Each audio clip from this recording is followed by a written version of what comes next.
Genesis. Principle #3. Genesis 2:8-24. Marital Union. To grow in openness and unity, we are to follow God's plan regarding a one-man, one-woman relationship within the bonds of marriage. 1. God establishes the first marriage. Genesis 2:8-24 offers Scripture's first picture of marriage, not as a social invention, but as a divine design. God plants the Garden of Eden and places Adam there, v8, yet declares, "It is not good for the man to be alone," verses 18. This is the first time something in creation is described as not good, emphasizing that human beings are made for relationship. God personally creates Eve from Adam's rib, not from the dust, as with other creatures, revealing both equality and intimacy between man and woman.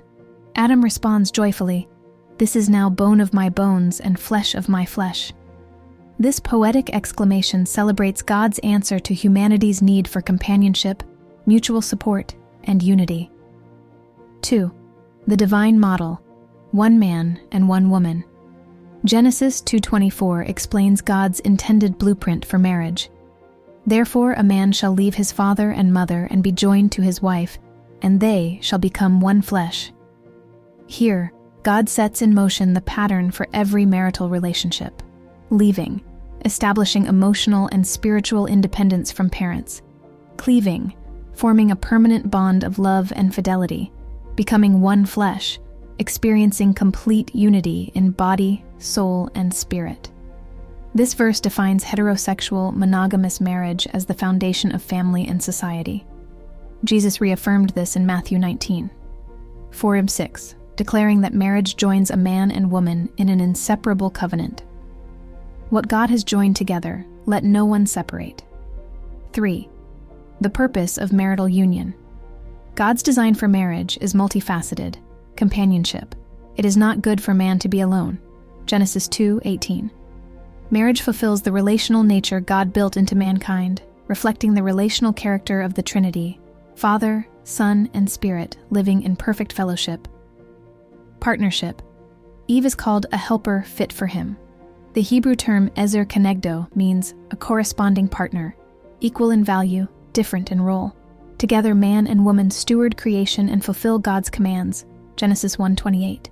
Purity and procreation. Sexual union within marriage expresses physical, emotional, and spiritual intimacy while bringing forth new life, ensuring the continuation of the human family. Sanctification. Through marriage, God shapes character, teaching love, humility, and sacrificial service, qualities modeled by Christ. Ephesians 5:25-27. 4. The principle of openness and unity. Adam and Eve were naked and unashamed. Genesis 2:25. Their relationship was completely transparent. No guilt, fear, or hiding. This innocence pictures the ideal: mutual trust, emotional openness, and spiritual unity. Growth in marriage comes as couples mirror this honesty and grace toward one another. Sin later shattered that vulnerability. Genesis 3, replacing it with shame and blame. But through Christ, believers can reclaim it, walking in truth, forgiveness, and harmony. 5. The covenant nature of marriage. Marriage is not merely a contract.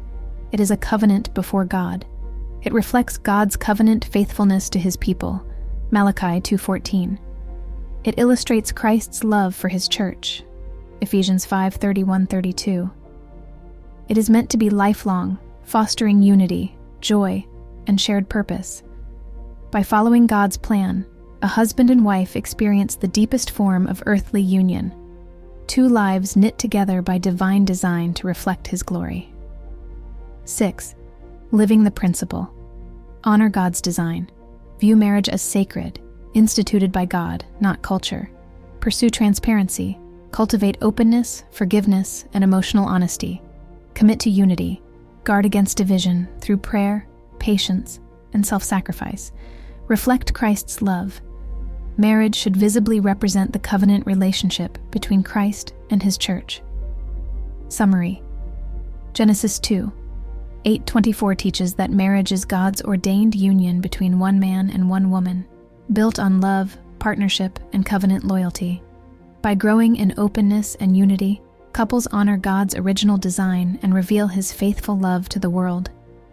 Principle #3 reminds us, to glorify God in marriage, we must live out His pattern, a lifelong, transparent, and sacred relationship of mutual love and devotion.